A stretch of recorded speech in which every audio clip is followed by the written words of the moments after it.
that was requested by the board. It can wait.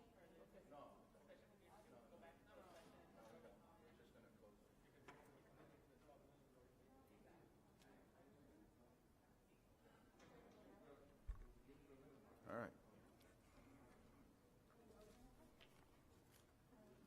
No public comment, ¿verdad? We don't have anybody? No? All right, good evening, everyone. Again, we're about to start from closed session. Any announcement of closed session? There was none. We're going to go ahead, because we're running out of time.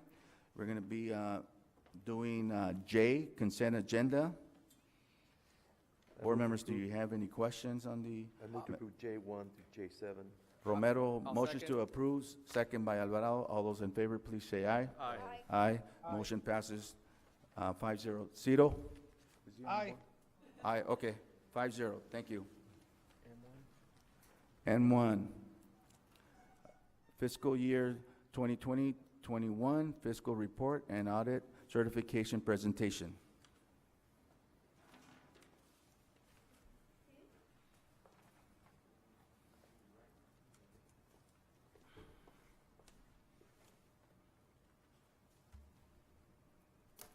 Isabel?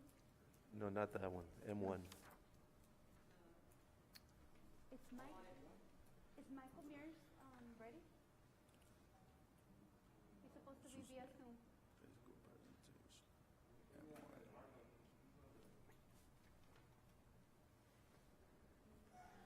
Okay, board. No, so that is the one-time funds, expenditures up to date and balances, but I believe that's going to be presented until the next meeting.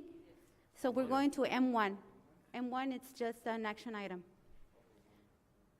So, good evening, Board of Trustees. We should have Michael Mears in the line from Wilkinson Hadley. That's our independent auditor firm.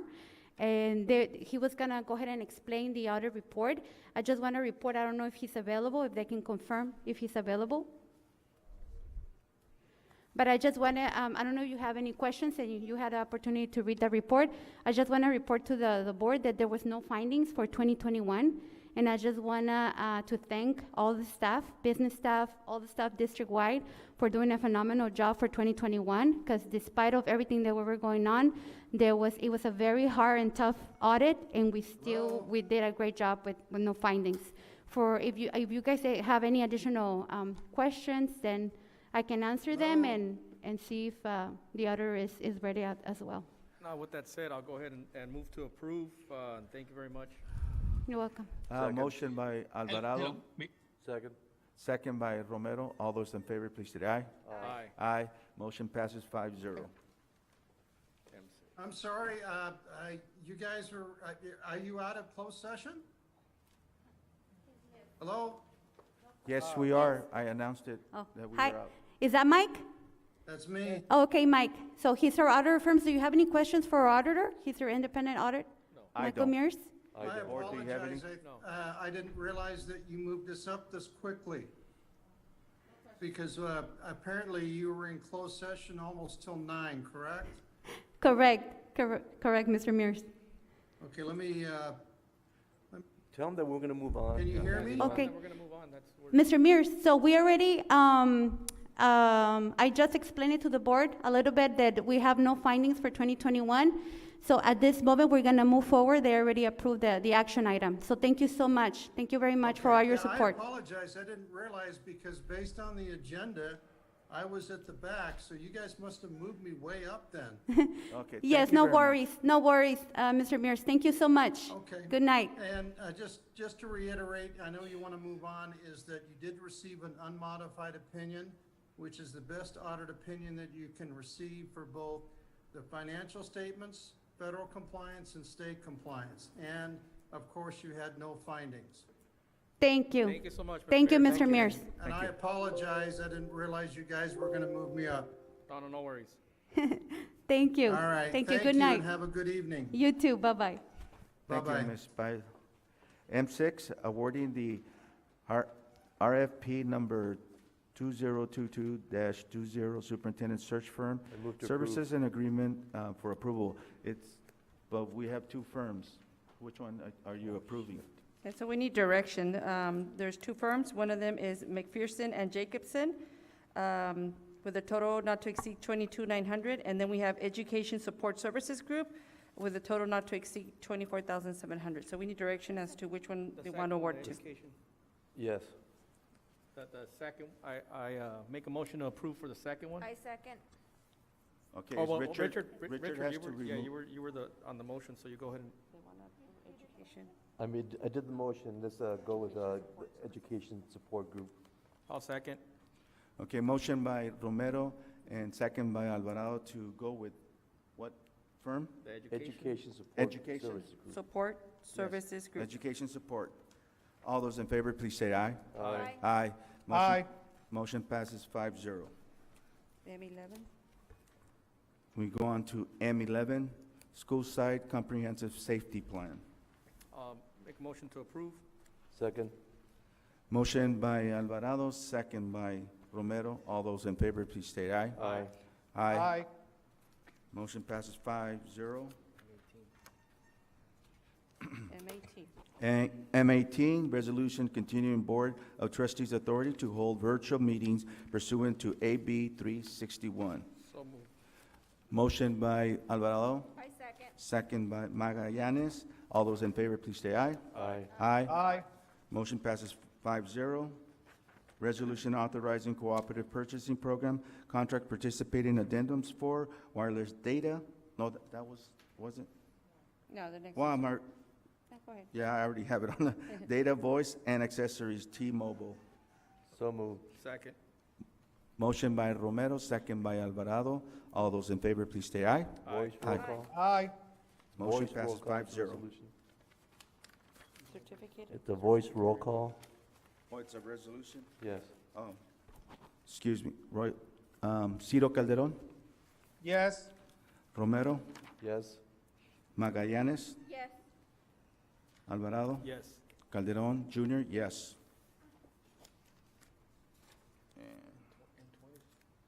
Which one is it? Certificated Okay. employment report. Certificate M20. M20. Okay. For M20, the recommendation is for the board to approve the certificated report with a correction on the name for the CTE teacher, 40 hours daily per employee. The name should be Alejandro Camarillo Camarillo. and not Fernando Nunez. That's just a typo. Board members, do you have any questions? So moved. I'll make a motion. Okay, motion by Alvarado, Second. second by Romero. All those in favor, please say aye. Aye. Aye. Motion passes 5-0. M21, classified employment report. So the recommendation is for the board to approve the classified employment report with the following changes.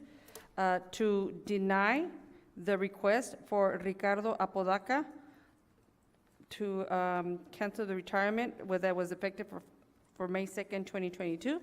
And the second one is to table the promotion for Fabiola Calderon, business manager. So those were the only two changes. So moved. Motion by Alvarado, Second. second by Magallanes. All those in favor, please say aye. Aye. Aye. Motion passes 5-0. Let me go to And then we go to Q. Q. Q. Okay, ¿dónde estás? Student discipline. No, it's Q. Okay, right here, I got it. Okay, we go on to Q discipline. Ms. Ramirez? So this one is, if the board is going to approve the action recommendation for student discipline, case 48918. So moved. Moved by Alvarado, Second.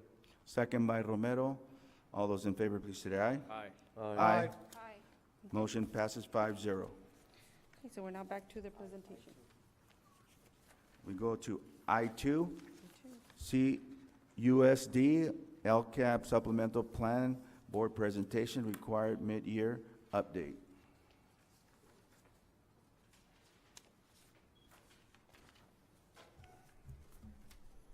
Okay. Good evening, Board. and community. So today's presentation is in the LCAP supplemental plan and mid-year LCAP update. So a quick history of the background is after COVID, we have a historic funding for education. There's different kinds of funds coming in. One of those funds that came in was the supplementary and concentration funds under the LCAP. And for this funding, there are a specific requirement that we have to fulfill. And one of these requirements is to do this presentation. So part of the requirements are that we approve a plan under the CDE template that will be go over with you, that we inform our parents about the changes in the budget overview for parents, that we present to the board the mid-year data that we have in the different LCAP data that we presented in our 2021-22 LCAP, and then we show you where we're at in terms of expenditures and implementation of the data in our different actions. So the difference in our budget overview for parents, originally when it was adopted, these funds, at that time, we were not aware that they were going to be available, so this is after the fact. So originally we had $107.765 million under our LCFF. The new change, the new amount is $112,500,676. In terms of the supplemental and concentration funds, originally we had $28,741,067. The new amount is $33,472,353. Under the template, we need to ensure that we address 5 different questions. One of the questions had to do with how we engage our educational partners in the process, not only in the LCAP plan, and the supplemental plan, but in other federal funds. Number 2 is that we need to explain what we were going to do with these additional concentration grant add-on funding that we just described right now. Number 3 is how do we engage our educational partners for the one-time federal funds, very similar to question number 1. Number 4 is a description of how the district is implementing the Federal American Rescue Plan Act and the Federal Elementary and Secondary Emergency Relief Expenditure Plan, better known as the ESSER 3 plans, and what has worked and what has not worked, and what has been our experience. And then number 5, a description of how our fiscal resources are aligned to our LCAP. So for prompt number 1, we have Ms. Brisa Huerta Price, who's going to go quickly over the engagement of the Budget Act. Good evening, Board. So for prompt 1 is how do we engage our educational partners for these funds in the Budget Act, also known as AB 130.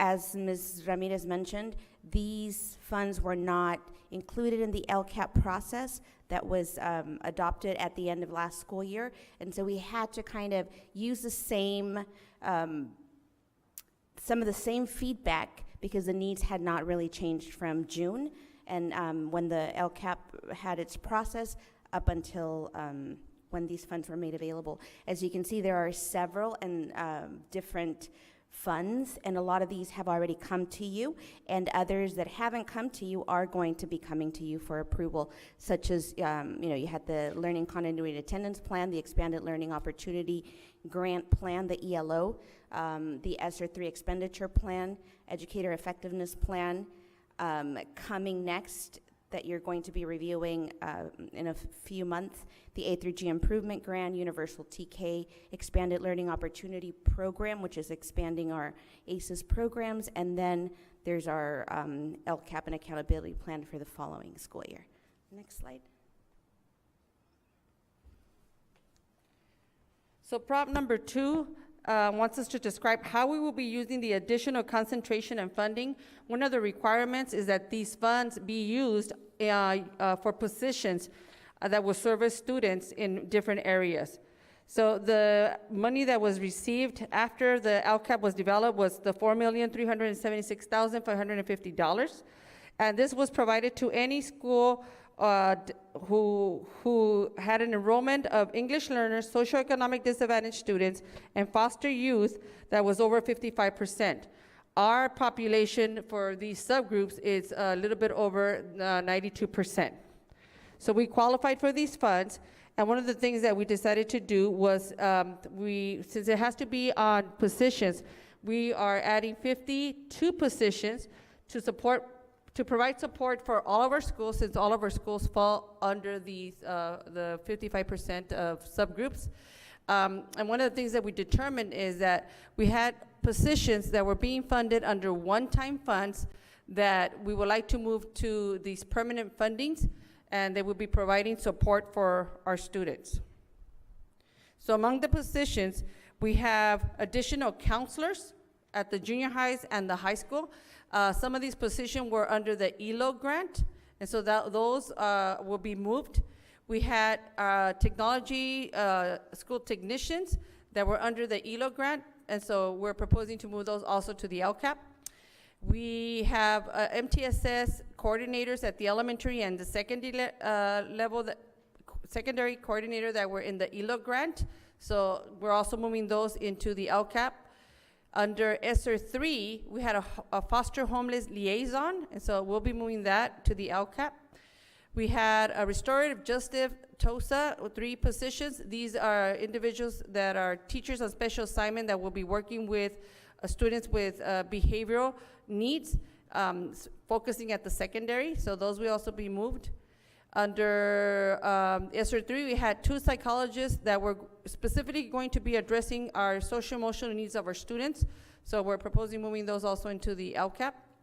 Attendance welfare specialist, we have 7 positions here, and these will be, they were under ESSER 3, and this is to support our schools with all the chronic absenteeism that we currently have in our district.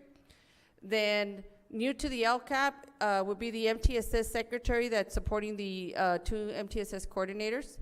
Additional counselors for the junior highs and Calexico High School.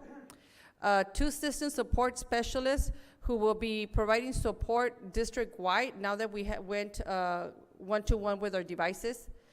Safety coordinator along with the secretary. An additional EL coordinator. Our current population of English learners is around 60%, so we need the extra support in that department, along with the coordinator secretary and another EL specialist. There's an extra need for EL specialists at Calexico High School. And then when we met with our stakeholders or educational partners, they expressed the need to have instructional aids at the different grade levels. So we have 7 instructional aids that will be focusing on grades K through 3rd. They will go 1 to each of our elementary schools. And then 7 regular classroom instructional aids for grades 4th through 5th. And then 6 instructional aids to service our recent immigrant or our newly arrived immigrant students in our primary language classes. So overall, with the 4.3 million and the 52 positions, we have 14 certificated positions, 34 classified positions, and 4 administrative positions. Then prompt 3. So back when we presented the ESSER 3 plan, we kind of explained how we've been using an iterative process for our parent involvement and to determine the needs of our students. And so we captured the feedback from the LCAP, the Learning Continuity and Attendance Plan, and it just builds on the information provided. And for every other plan that comes along, such as the ESSER 3 expenditure plan, the Expanded Learning Opportunity Plan, we just continued gathering that information and moving it forward. We've provided surveys to the community. We've also folded some of the meetings into existing meetings, such as with the Migrant Parent Advisory Council, the District English Learner Advisory Council, the LCAP Core Committee. We've kind of included some of this information and gathered the feedback to inform not only the plans that we've created, but also the plans that are coming. And so we kind of it feels like there are more plans that are thrown on us, and we're preparing and then trying to position the feedback and whatever we gather from our different educational partners, and then we address them depending on the plan and where it falls. And so sometimes we create meetings specially to discuss these things, or we fold them into meetings that are already existing, such as our principals meetings, our leadership meetings. If the different coordinators are having meetings with their particular group, then we fold it in and we ask to be part of those meetings as well. Again, so that the feedback that we receive is informed and our needs don't change that much from one plan to another. We're just kind of adding to it and supporting what's in the LCAP, and then just adding additional layers of support with new plans. Next slide.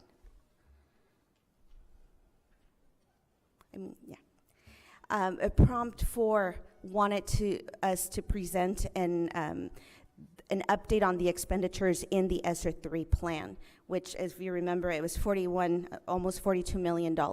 And really it wanted us to explain what are the successes that we've had and what are some of the challenges. These 2 actions are 2 that we consider that we've been successful at, and it's really early in the plan. We consider these successes because we've been able to staff the positions, and they're up and running, and they've been providing support. So the first one is the health and safety supports. So our health technicians that were hired to help with all the COVID trace and contact tracing, they have been filled. We have also Action B1, which are independent study services and supports. So our independent study coordinator, as well as the counselor that is to provide services to students in independent studies, they have been filled, and they are providing services and additional supports to our schools. Next slide. These are more the challenges that we've been faced with while implementing our plan. Again, it's very early in the plan, and one of the reasons that these 3 actions have been a little bit more challenging, B2, classroom instructional support and extended instructional time for high schools. These actions require consultation and approval by the bargaining units, both CSEA and ACT, and we know where that's at. B5, student support for LGBTQ married parenting minors, and B7, the high-dose tutoring, also requires our teachers to put in extra hours, and that has been a challenge during these times. And then the last one, the B9, transformative self-supports for schools. This action has been difficult to implement because of shortage of substitutes that are covering absences for other reasons, so then we've been limited, for at least for the first couple of months, we've limited the amount of professional development so that these substitutes can cover for absences due to COVID or illnesses or other reasons. The other actions in the ESSER 3 expenditure plan are at various stages of implementation, and so some of them, they are moving forward, but they're not fully implemented. So new positions that are new to the district, we're working on creating the job descriptions, and then trying to fly positions that are existing positions. And so they're in various stages. Our construction projects are also at various stages, but these are really the 2 successes, and then some of the challenges that we've been facing.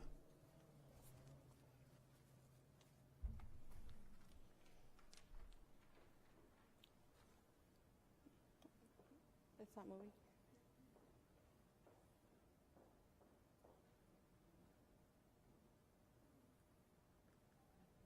Moving out. Okay, it's working. Okay, prompt number 5 is to explain how we're using our fiscal resources and how consistent are they with the LCAP.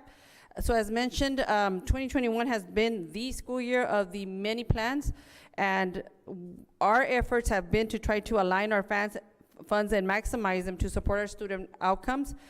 Because we're using the same state educational partner feedback, our LCAP is aligned to a lot of these other plans.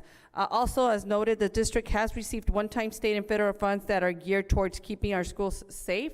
And so in order to prevent COVID-19. So a lot of that funding was geared towards that. The priority for all fiscal resources provided for 21-22 school year is to continue to address the physical, academic, social, emotional, and mental health needs of our students and staff as they return to in-person instruction. So to ensure the alignment between the different plans, the district used the same set of data and feedback gathered from our educational partners. So to that end, the district has worked to align fiscal resources to the district's 2021 LCAP in both the Safe to Return in-person instruction and the Continuing Services Plan and the ESSER 3 plan. In the actual template, there's a list of all the goals that are aligned and to the funding. Another part of this presentation is we have to share with our board and our community what were our metrics in the LCAP different goals and where are we now. So in some of the metrics, there are some metrics that we already know what the outcome is.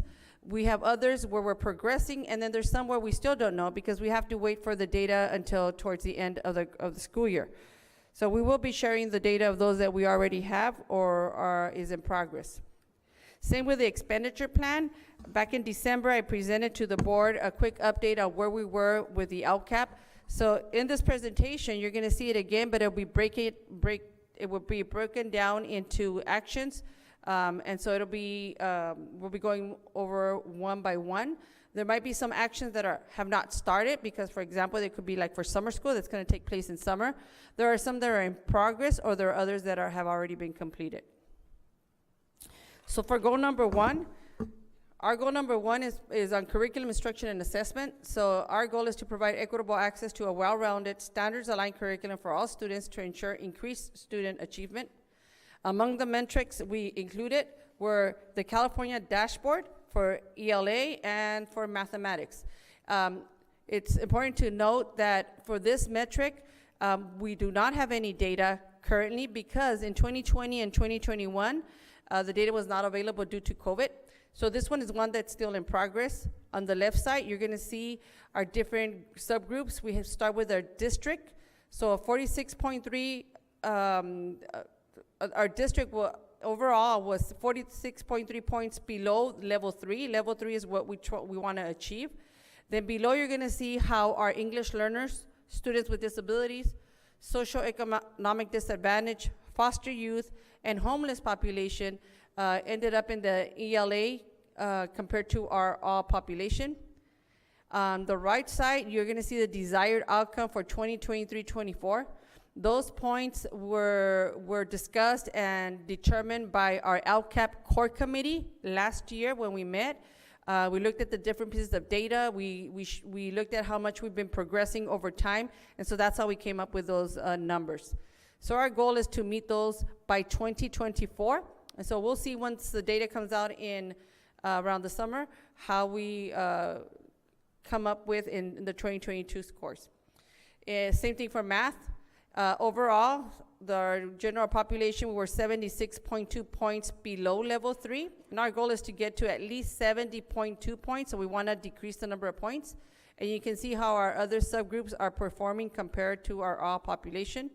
So for example, if you just look at our foster youth, they're the students that are the farthest away from level 3. So these are the students that need the additional support because there's a greater gap compared to the district.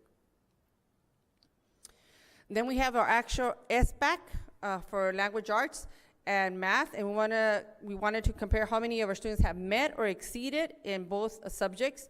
So in 2019, we have percentages. We had 33.23% of our students that met or exceeded the ELA state test.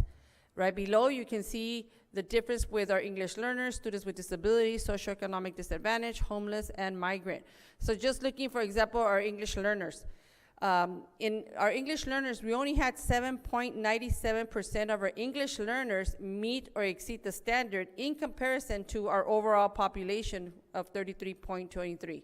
And you can see the same with our students with disability. They were also, the gap was much higher for these two subgroups compared to our socioeconomic disadvantage, our homeless, and our migrant. They were much closer to the 33.23. So in the middle, you see what our LCAP core committee that should be an outcome for 2024, so it's a 3-year outcome. And so on the right side, you see our CAF scores for 2021. And it's very important to note that on this year, which was last year, while our students were doing distance learning, the only students that took the CASP test were our 11th graders, which is only about 15% of our population. The rest of our students that would normally take the CASP, we were given the opportunity to provide a local assessment, and so we gave the iReady. So even though we have numbers for CASP, it's really not comparable because it's only 11th grader score. So what you see in blue is scores for 11th graders. So we had 48.60% of our students as a district who met or exceeded. If we had separated the data for 2019 just for the 11th graders, the numbers would have been more comparable. On the bottom, you see the math. So our 11th graders as a district, we received a 28.92% of our students who met or exceeded. And then you can see the subgroups on the bottom. If you see the subgroups in mathematics, the students that are struggling the most were our 11th graders with 2.08%. And then I also want to make a note that when students took this test, the test was virtual. They were not in person. CAST is the science test. So in this test, we did test all students because there wasn't a local test that we could use.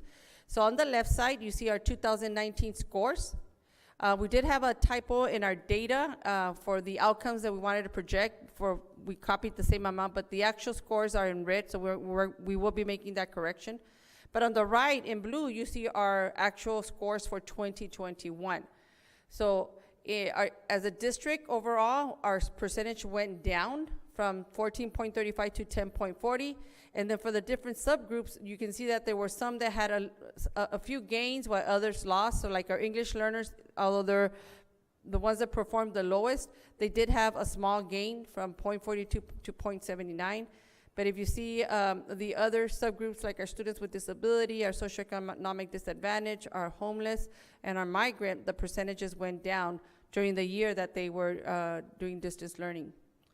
Our ER reclassification in 2021, when we checked the website where we pulled this data, they had 4.5%, and then the data changed. And so Ms. Yanez actually contacted them to see why the number had changed, and they explained to us that they had a typo in the website at the time, and so they had to update it. So the correct score that we had was only 3.8% of our students were reclassified in 2019. As of January 2022, we have a rate of 2.25 of our students who have reclassified. So that might change once we have the most actual one. On the bottom, we have another way of checking on how we're progressing with our English learners, and that's called the Dashboard English Learner Progress Indicator. So in 2019, we had 43% of our English learners making progress towards language proficiency. Our goal was that by 2024, we would go up to 46%. And so in 2020 and 21, we didn't have any dashboard data, so we will have to wait until the results come out in 2022, towards the end of the year. Elpac is the test that we give to all of our English learners. In 2018-19, the district had 7.69% of our students, English learners, who receive a level 4 proficiency, and this is the minimum score that students have to take in order to even be considered for reclassification. Our goal is to go up to 13.69 by 2024, and our 2021 score was 6.95, so we actually went down a little bit during the time that our students were in distance learning. Another piece of data that we have to always report is the percentage of our teachers that are fully credentialed in the area that they teach. So in 2021, we had 96.15% of our staff fully credentialed in the area taught.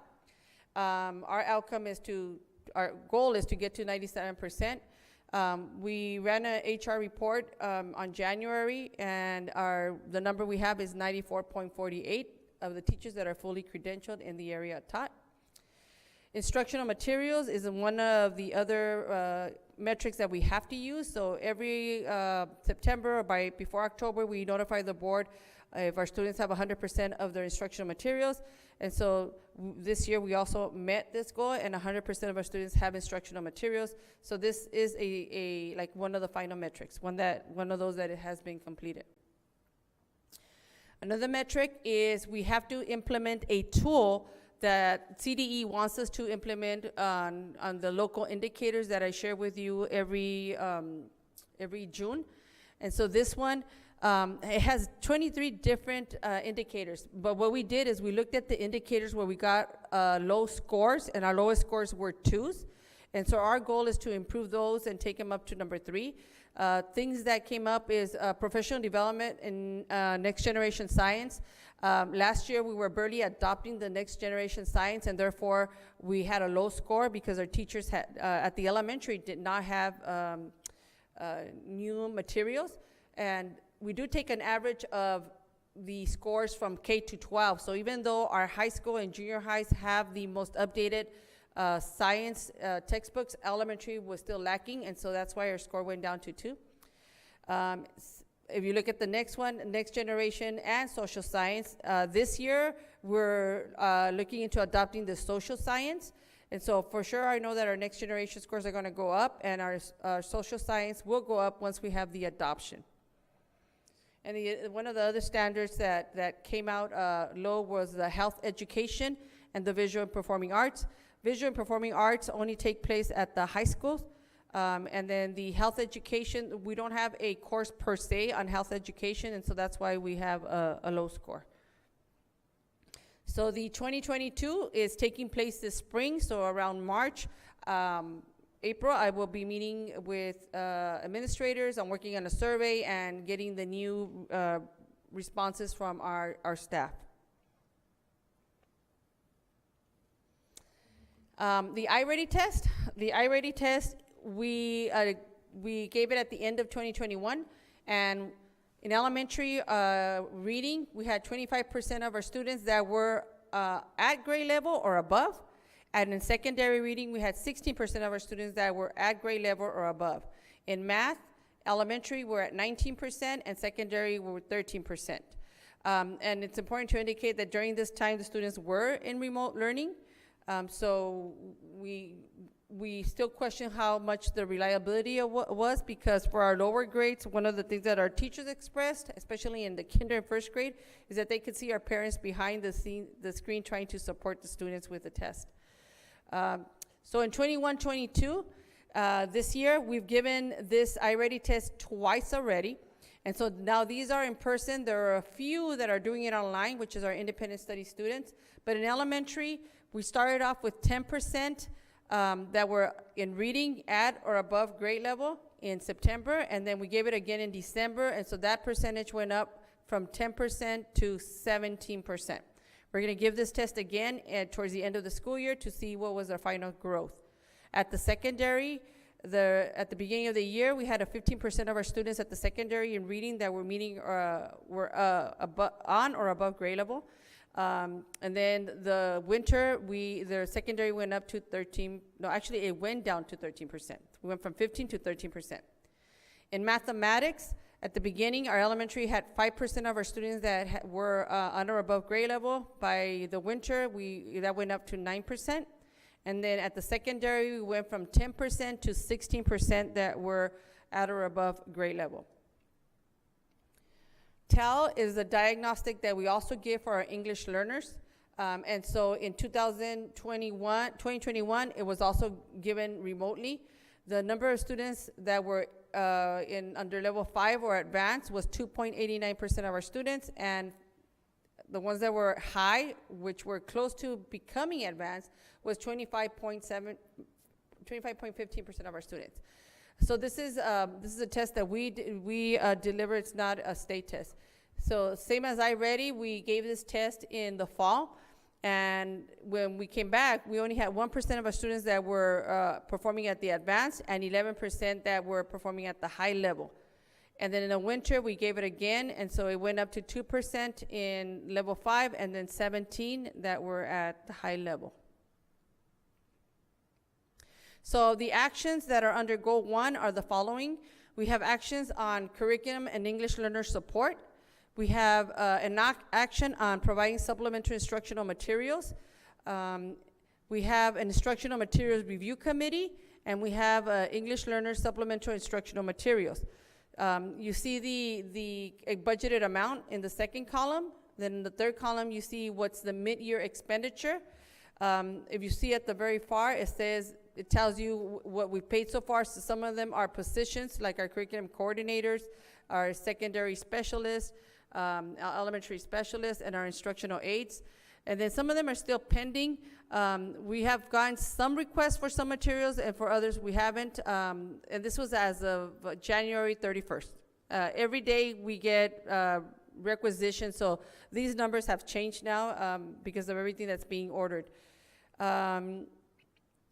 The next 4 actions is on our literacy program, our multi-tier system of support, our curriculum planning, and our EL committee. So in the second column, you see what was budgeted. And for the mid-year expenditure, you see what's been spent so far. The curriculum planning usually takes care in the summer. Right now, we're starting with the Healthy Kids Youth Act planning. And so although it's 0, we've already started the process. You just won't see the expenditures yet.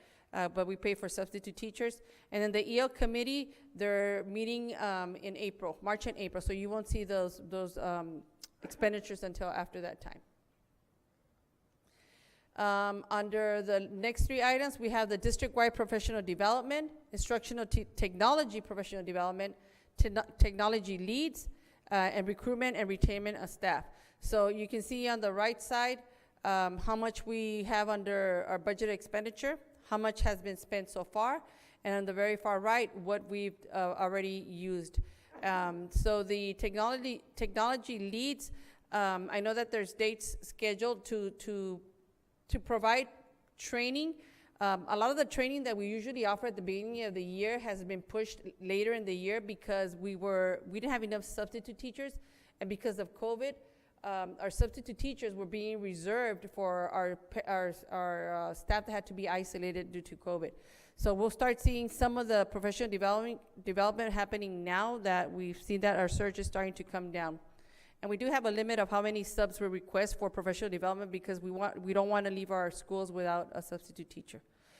For the recruitment and retainment, we already paid our induction payment, and we've had some funds for subs. We do have some summer trainings that are pending, and so we'll see more of those funds expended by the summer. Our paraprofessional development, this is for instructional aid. They will be attending training until March. Well, it's coming up pretty soon. So after they attend that training, a lot of those funds are going to be already spent. Portrait of a graduate, it's we used to pull out our teachers, bring them in, and do some professional development with this. And so again, this is something that's been pushed towards the end of the school year because of our sub situation. Transitional kinder, instructional aid, so we're half year, and so about half of the amount has been spent. It's to pay for the positions and for instructional materials too. So our schools that have transitional kinder have been spending their funds in different activities, supplies, materials that are needed for transitional kinder. Goal number 2 is on technology, and this is to equip our students with 21st century skills. The district is committed to providing student and staff access to technology and connectivity with a focus on professional development to strengthen instruction and to support the diverse learning needs of our students through effective implementation of technology in the classroom. The metrics for these are much simpler. There is really no state metric. So our first metric was we wanted all of our students to have a one-to-one device. And because of our COVID one-time funds, we were able to accomplish this. So right now, 100% of our students have a device. So that's the final metric. The second one is access to the network. Our goal was to have in 2021, we had 95% of our students who have access to network, and we wanted to make sure that we kept it. So currently, we have 100% of our students that have access to network. For the students who are within our boundaries, they use our border link, and we're adding 3 additional antennas. And for students who do not live within our boundaries, they take what we call MiFis, which are portable MiFis, so every student has access to internet. Is there a question? Yes, Ms. Ramirez, what happened to the old devices?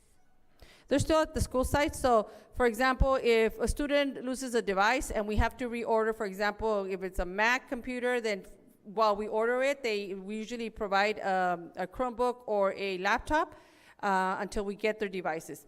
I believe that we were also using some Chromebooks for some testing purposes. I don't know if Sylvia's here. Yeah, there are certain devices that we cannot use. Like I think it's the Macs that we couldn't use for Elpac testing, and it had to be done in a separate device. So we were using Chromebooks to be able to test our students. So we're still holding on to some of them. Okay. And then the third one is we also have to update our staff equipment. So in 2021, 80% of our staff had updated devices. Our goal for 2024 was to have 90%, and we're actually right now at 95%. And again, that's one of the items that every day I see requisitions coming in, and they're replacing devices at all the school sites. So the actions on this one, we have the first 4 are student access to technology and the support from our different staff, the technology committee, technology equipment by itself, and then the technology infrastructure. So you can see the amount that was allocated and then how much we spent so far. This is probably one of the goals that we immediately spend most of our funds. And so the positions have been filled for the first one. The committee is going to start meeting, well, they met February 28 on Monday they meet, and then they have 2 additional meetings in March. Again, these were some that were pushed later in the year because of our sub situation. The technology, they continue to purchase. I think right now they're about close to finishing the 800,000. And then the technology infrastructure, we spent so far over 148,000. The next 3 goals are technology professional development, the data management system that we use, our mobile device management system, and our library management system. So the technology professional development, there are some trainings that are taking place. Most of them are virtual and at no cost. But if there is any training that is required of our technology staff, this is where the funding comes. We did pay already for School City, which is the licenses that we pay, and I informed our team that whatever funds were not used after this agreement, we're going to be able to purchase additional books for our schools. The mobile device management system, right now they're evaluating other solutions. We did purchase some of these with ESSER funding, so you might see 0 here because what we wanted to, the muscle was over 46,000, and since we couldn't afford it just with LCAP, they were moved into ESSER, and so this money that we have here is going to be used for other programs for the Apple devices. Library management system also, we already paid the actual license, and the difference, our district librarian is working with the school sites to increase the amount of physical and digital books for our libraries. Number 3 is college and career readiness, and this is to provide students access to a rigorous and broad course of study and equip students, educators, and parents with knowledge of entry requirements for a diverse set of post-secondary pathways. So on this metric, we're going to talk anything related to college and career. So the first one is A through G. How many of our students are compliant with A through G? And so as a district, we have 33% of our students that were meeting A through G, and this year we're 41.4%. We're higher than the average for Imperial Valley. The state was around 50%, so we're a little under the state. This is a big concern for the state, and one of the things that they reserve monies for is what they call the A through G grant. So that's another plan that we're currently working on. And for any school that had less than 60% of the students meeting A through G, we were provided funds aside from the LCAP to ensure that our students A through G more of our students were prepared to be A through G ready. A through G ready, it just means that the student took the required courses that a UC or a Cal State requires, for example, the 2 years of U.S. history or history, 3 years of math, and so forth. So, and they have to pass with a C or better. If they get a D, it doesn't count towards the A through G. So if you see the subgroups, the students that are struggling the most to meet the A through G is our students with disability. We only had 2.3% compared to our 41.4%, which was the general population. The next group that struggles is our English learners. So that'll be part of our plan to see how we can support these subgroups. The College and Career Indicator is an indicator created by CDE, and it's in the dashboard, and it tells us, based on several filters, if our students are ready to go on to post-secondary education. So at the district level in 2020, we were at 33.6.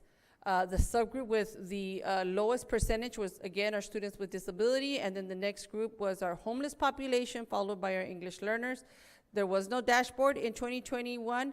Right now in 2022, they provided some of the measures, but they don't have the final percentage calculated, so we'll see that before the end of this year. CAS test, 11th graders normally have to take an entry test when they go to a university for ELA and math, but when they take the CAS test, if they score ready in math and in ELA, they don't have to take this test anymore. So in order for them to be college ready, we need to make sure that they pass the SBAC in both ELA and math. So in 2019, we had 10.44% of our 11th graders test ready in ELA and 6.74 in math. In 2019-20, there was no data, and in 2020-2021, we had 21.76% of our students tested ready and standard exceeded, and 10.20 in standard ready. And we're hoping that these results are reliable. One of the concerns that we have is, again, these students were taking this test virtually. And so we hope that these numbers are reliable, and that our 2022 scores come above what the increase that they have already had for 2020-21. AP score reports, we also see how many of our students are passing their AP scores. We did find an error in our calculation because we collected data manually, and then we actually got the reports from a website. So we had 78% of our students who passed their AP exams with a 3 or higher.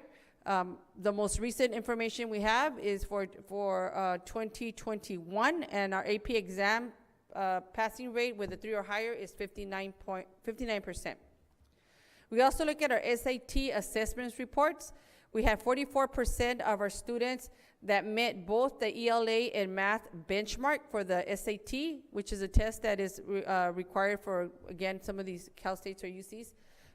Right now, we're still working on disaggregating that data, so we'll have that available by the end of the school year when we have to work on our next 3-year LCAP. CTE completers. We looked at our numbers of how many of our students completed a CTE pathway. So in 2020, we had 24.2% of our students who completed the pathway. We not necessarily look at the grade that they got, it's just how many passed it. And then in 2021, that went up to 29.6%. Then the next piece of data is we wanted to see how many of those students were also A through G. So they're A through G and they had a pathway. And so that number, our original number that we had, was just the number of completers. But once we added the second measurement that they were also A through G, then you're gonna see that at the bottom. That was 7.5% that were both CTE completers and were A through G, meaning the A through G. And so we currently don't have that data available for 2022. We're waiting for that to come out later in the year. The seal of biliteracy. A student will get a seal on their transcript saying that they're biliterate, and there's certain requirements that you have to pass. So the students who met the seal of biliteracy as a district in 2020 was 21.5. Every year this percentage has been increasing, and we've always surpassed the average for the county.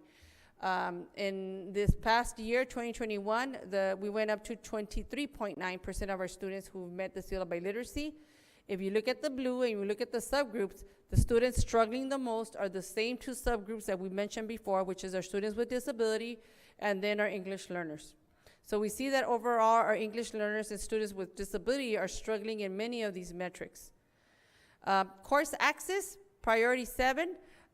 This is a report that we wanted to see how many of our students in 11th grade are enrolled in an AP class. And this is an unduplicated. Many of our students, once they get to their senior year, take up to 3 AP classes.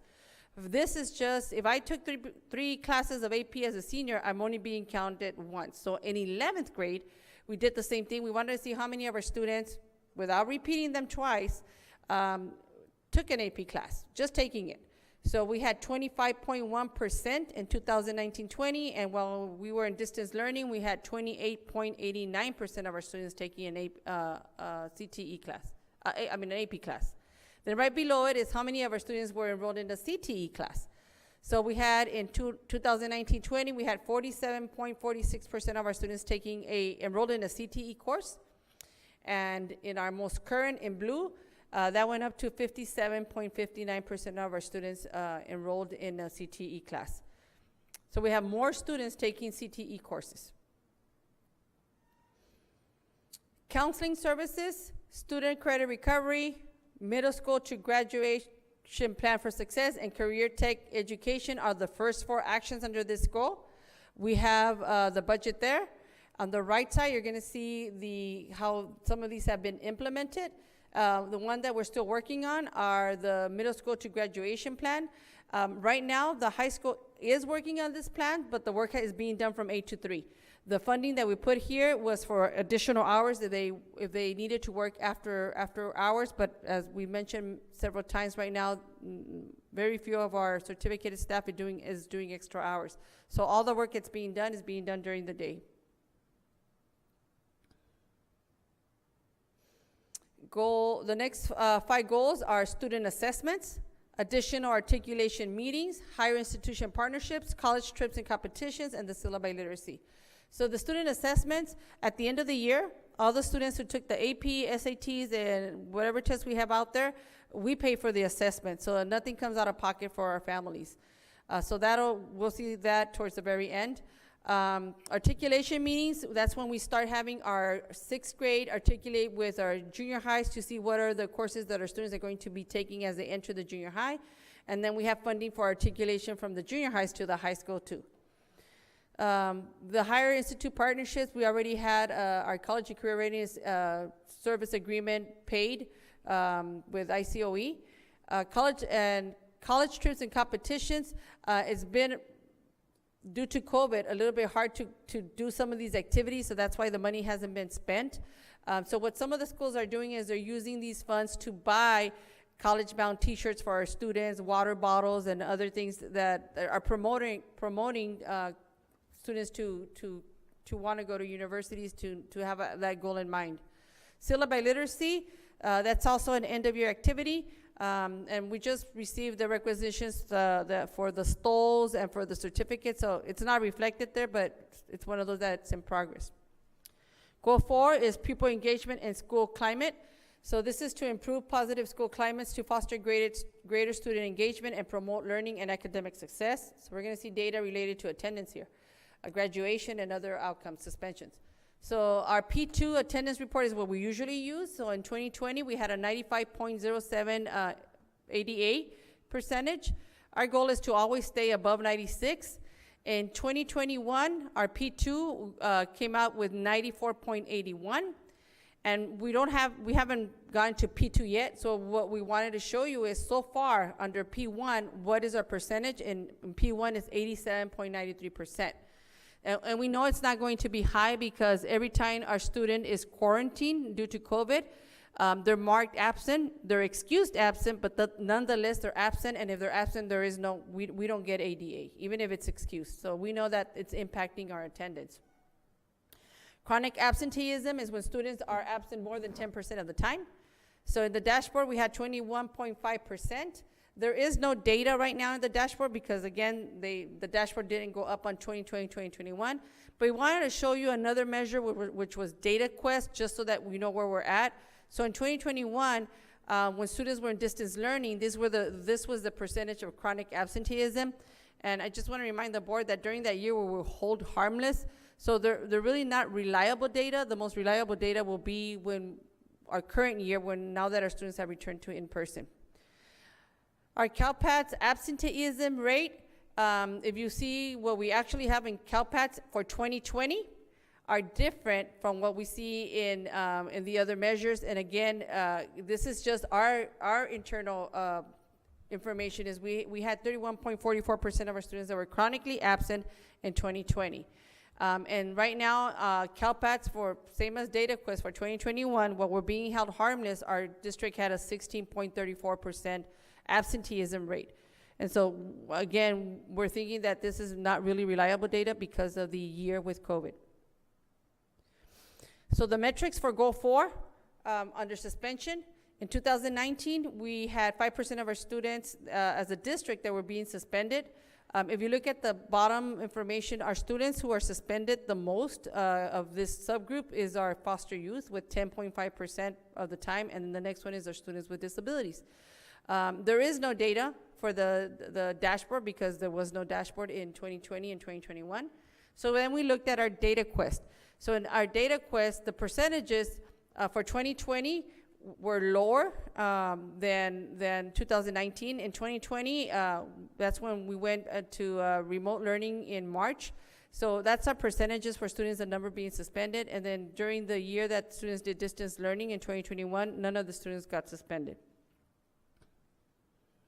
For expulsion rate, we always want to keep it under 1%. And so this year, or the year during distance learning, our percentage was less than 1%. The graduation rate, 2 pieces of data. Here we do have the data quest and the dashboard, and I wanted to share both pieces of data. And so they're very close between both. There's different ways of measuring graduation by the dashboard. They give us a little bit more leeway for some of our students. For example, like the 5th year graduate. They allow us to have 5th year graduates, and sometimes when we do the data quest, they only allow the 4-year cohort. So those are some of the changes. But overall, if you look at the right in blue, the district in both DataQuest and the dashboard, our graduation rates went down. We were in the 80s, now we're in the 75% in both measures. If you look at our subgroups, our students that are struggling the most with graduation, especially with the data in the dashboard, are our students with disability. And then the next group is our English learners. Middle school dropout is one rate that we're required to calculate. And so we have to show how many of our junior high students, when they go to Calexico High School or Aurora, or actually they has to be Calexico High School, we have to show how many of them are considered dropouts. And that means that if they move to another district and we track them, that doesn't count. It's when a student is no longer with us and we can't track where they went. So in 2021, as a district, we had 0.27% in our dropout rate, which is very few students. Enrique Camarena had none of the students. All the ones that we did not return to us, we were able to identify where they were. And at Willie Moreno was 0.5. This year, as a district, we reduced to 0.14. And Enrique Camarena was the one that had few students that we weren't able to identify with 0.27, and Willie Moreno, there were 0, so we had under 1% of our students. Healthy Kid surveys, we don't have data currently because we're in the process of surveying students right now, but you can see the percentage of our students, how they responded when we asked how connected they felt to our school. And what we saw is that as the students progress from lower grades to upper grades, they feel less connected. For the questions regarding if they feel that they have a caring adult relationship in their school, in 5th grade, we had 71%, and as if we progress down to 9th and 11th, the percentages go down. So our students in the high school feel that there's a less of an adult relationship. Meaningful participation That one also the same. Students feel that the participation is meaningful. In fifth grade, 49%, and as we go upper to the grades, the percentage is smaller, which means that they feel like their participation is less meaningful. Panorama is another local survey. On engagement, we asked students how engaged they felt. Our 3rd through 5th graders, we had a 66% compared to our 6th through 12, which was 38. For this one, we do have our data for the first report that we gave in the fall, and so that percentage stayed basically the same. For the sense of belonging, we had 71% of our students that felt that they belonged at their school, compared to our secondary that had 48%. If you look to the right, we were very, very similar, a little bit off on the 3rd through 5th, that one went down.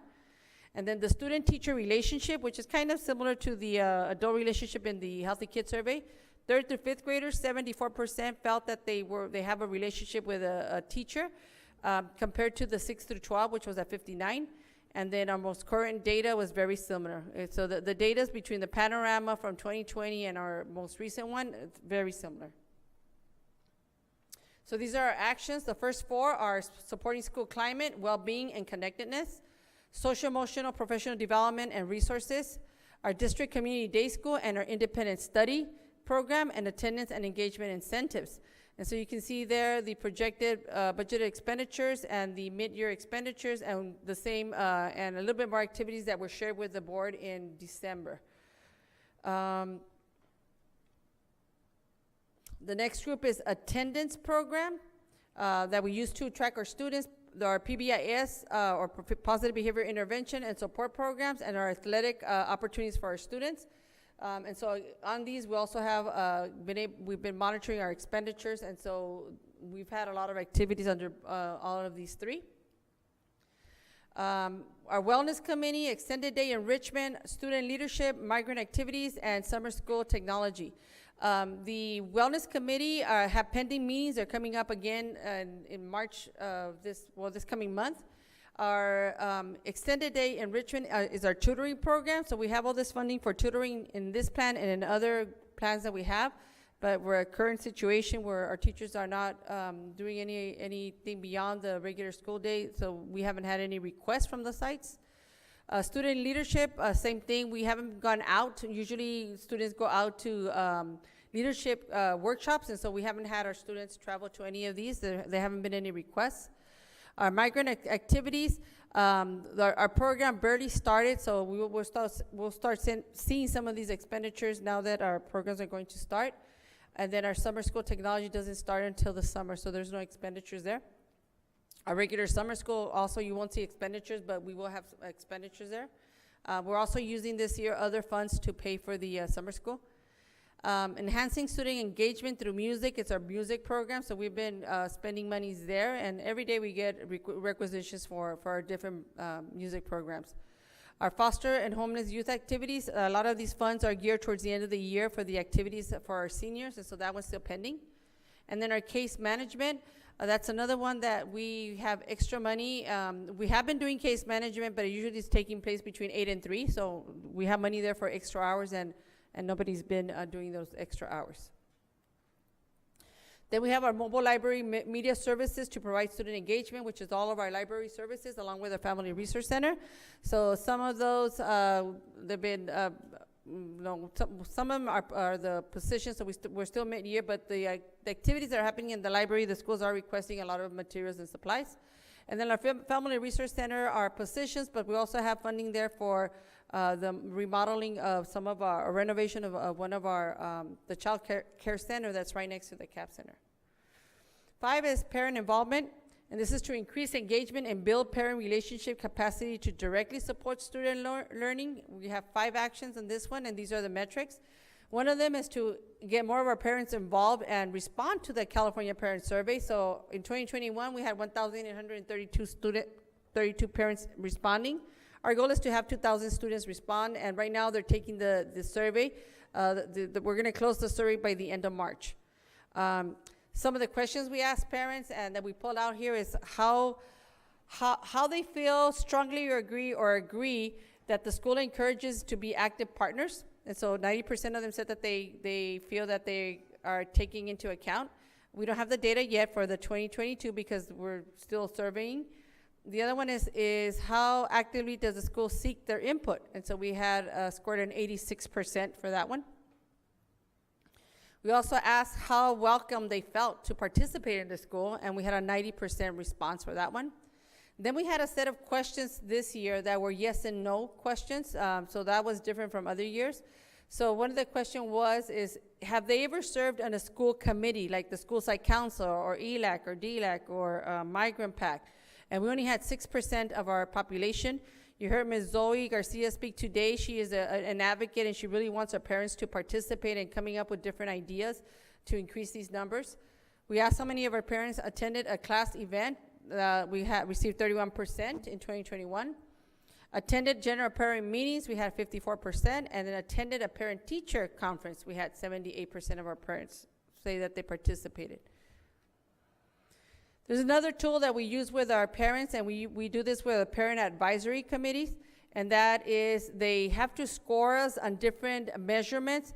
And the two that we got, well, there's more, but I think the ones that we got the lower scores were developing staff capacity to build relationships or trusting relationships with our families. So they score ourselves a 3. They want to see more training for our staff on how to work with our families. Providing professional learning and support to school staff to improve a school's capacity to partner with families. We also got a score of 3 out of 4, so we're wanting to take that up to a 4. The next one is supporting families to understand and exercise their legal rights and advocate for their own students. We got a score of 3. Our goal is to get to 4. And then building capacity and supporting family members in effectively engaging in advisory groups and decision making. So they want us to build more capacity. And we do have, I believe we have 14 of our parents who are now at the advanced level, and they participated in the CABIC conference in order for us to be able to build capacity, and then eventually they'll become our trainers. And then the last one on this section is providing opportunities for families and staff in the district to work together to plan, design, implement, and evaluate family engagement activities. So we had a score of 3, and our goal is to get to 4. The Parent Institute is an institute where we graduate our parents if they attend a series of presentations. These presentations are usually offered by our counselors, and so right now those have not been started. But instead, we're offering other trainings like the SURE Helpline, the Project QE, and the CARPE or CABE. Oh, there's the 14 parents that attended the CABE expert levels that are building capacity. 2 of the actions we have are the parent advisory committees, which is everything related to LCAP meetings. And this is what we use for incentives, refreshments, for our in-person.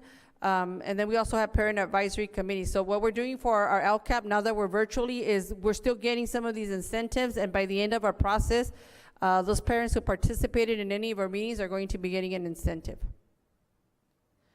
We have the Parent Leadership Institute, the communication section of parents, the parent trainings, and parent center. The Parent Leadership Institute, that was the one that I was mentioning earlier that we haven't started, that usually it's our counselors that do this. So right now we're depending on other community services. They're at no cost.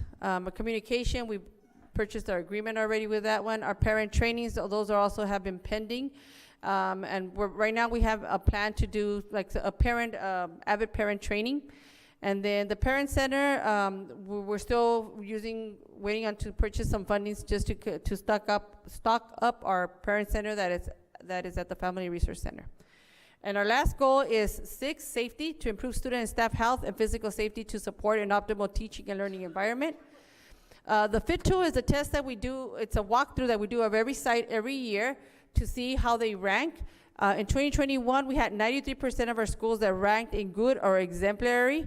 In 2021-22, the previous year, there were no students on our campus. And so at the beginning of the school year, when we did our walkthroughs, we had 98.97% of our schools that ranked good or exemplary. So our percentage went up. Parent survey on safety, the safety component, we asked them how safe they perceived our schools to be. They gave us an 86%. Our goal is to get to 89. Schools is a supportive and inviting place for students to learn. We had a score of 93% from our parents. That the school enforces school rules equally, we scored a 92% by our parents.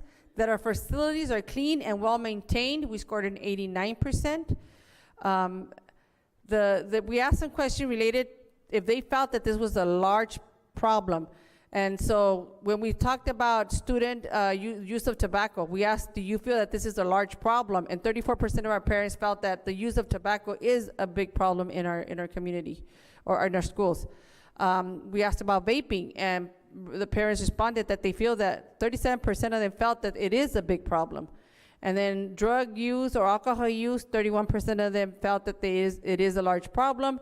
And if they felt that weapons on our campuses were a large problem, we had 31% of our parents responded that they felt it was a large problem.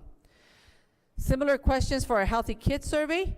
We had, we asked our students in 5th, 7th, 9th, and 11th if the school perceived, if they perceived that the school was safe. So this is all based on student perception.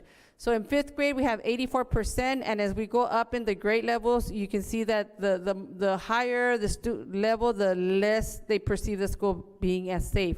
The places where normally they say that they feel is not safe is restrooms and parking lots. Harassment, bullying, or if they've been targeted of mean jokes. At the elementary, they asked the question on target of mean jokes. So 5th graders said that 29% have experienced the target or have been a target of mean jokes. 7, 9, and 11th, they use harassment and bullying. So 7th grade had 38% of the students who said that they experienced harassment or bullying. At the 9th grader is 20% and 11th is 19%. So this is the opposite. The more we go up in the grade levels, the less they feel the harassment and bullying. If they saw a weapon at school, 5th graders said 10% of them said that they saw a weapon, and 7th grade was 16%, 9th 12%, and 11th grade 11% of our students say that they saw a weapon on school. School alcohol or drug use, if they've used alcohol or drugs, and the perception for 5th graders is 5%, 7th grade 5%, 9th 7%, and 11th 14%. So the actions under this one are all related to safety. So we have our emergency management system to communicate whenever there's an emergency and directly communicate with the district. We're pending the MOU. They hadn't sent us our MOU, but we got it now, so that one's already paid. We purchase radios for every site.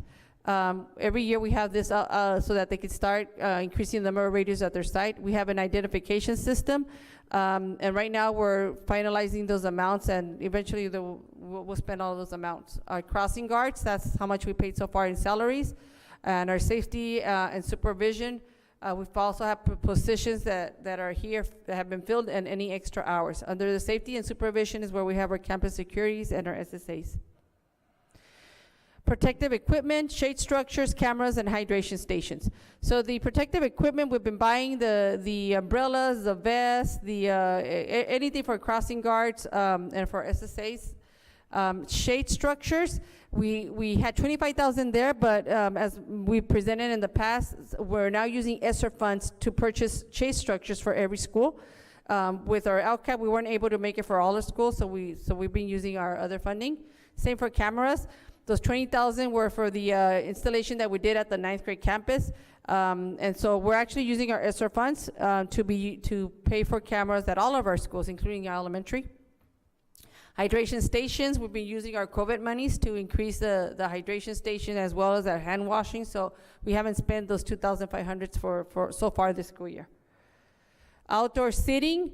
Our schools have been purchasing this, and the reason for outdoor seating is because we want to make sure that we increase our outdoor learning environment so that our students were able to spread out more outdoors, and we'll also be using some ESSER funds for this.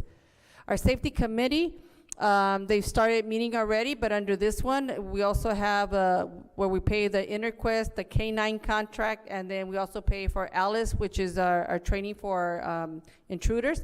And then Suite 360, which is our intervention for our students.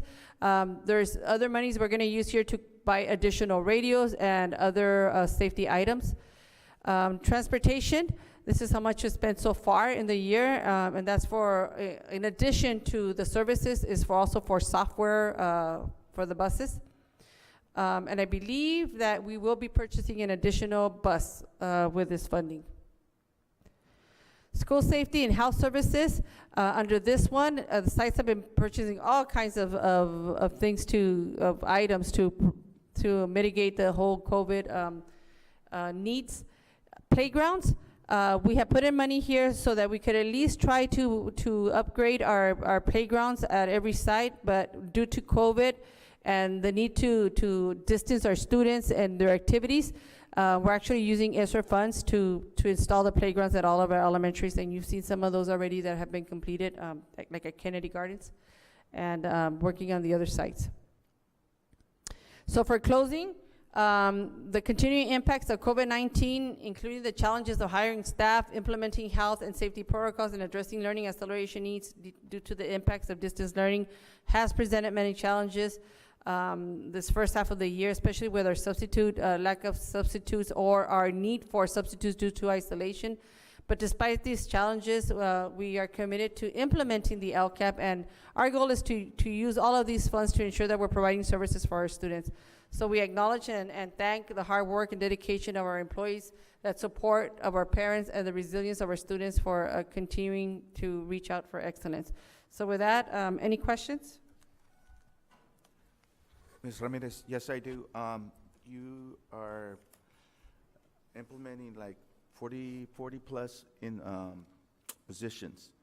Yes. I didn't see any for food services or for custodians or for bus drivers. So Is for there food services, they have their own federal budget. When we met and discussed some of the needs, the ones that came out more were the instructional aids. We didn't have any educational partners indicating for the need for more custodians. Actually, when we did tell them, you know, with these monies, we can hire more custodians if that was the need for the schools, and they actually preferred the instructional aids. How about the bus drivers? We still have funding under the LCAP, the regular LCAP. We have funding there for, I believe so, right, Maribel? For the current LCAP, the one I just showed you previously. There's still funding that we have left over here, which is, where's the busing? Yeah, so right here. So under this one, transportation, we can still, if needed, that's where we could add additional bus drivers. Yeah, again, most cases, we have bus drivers that have double duty. Yes. So, I mean, if we could get more bus drivers, it would help. Okay, we'll look into that. I think it's just hard to get them, and so I think what the discussion has been, and correct me if I'm wrong, Maribel, but it's easier to get someone that can be a bus driver with an additional duty, right? Than just to get a bus driver? Or is it the other way around? I might be the other way around. I mean, with HVAC technicians also, I mean, we only have 4. I mean, we could use more. We're paying a company to come and help service. I mean, there's positions out there that we could use. Like contracting out? Yeah, we're contracting out now with Vic Air Conditioning. I mean, we can get more HVAC staff. Maybe we can do away without the company that comes in. Okay, I don't think the HVAC fall under the LCAP, because that's like a necessity because of our AC, our condition. None of the HVACs are under the LCAP. If you can look at it, I mean, if we have the funds, maybe we can increase our. We'll look at other funding if possible. Yes, thank you very much. Any other questions? Any other questions? Excellent report, thank you. Thank you. Okay. Thank you. All right, this meeting will be adjourned and continue on February 28, 2022 at 5 p.m. at this location, Cesar Chavez Elementary School, pursuant to Government Code, Section 54955. A copy of the notice of the adjournment and continuance will be posted at this location within 24 hours. The February 28, 2022 continuance of this meeting will be a regular meeting for all purposes. Board, do we have a motion to adjourn this meeting? Moved by Alvarado, Second. second by Ms. Magallanes. All those in favor, please state aye. Aye. Aye. Aye. Aye. Motion passes. Thank you and good evening, everyone.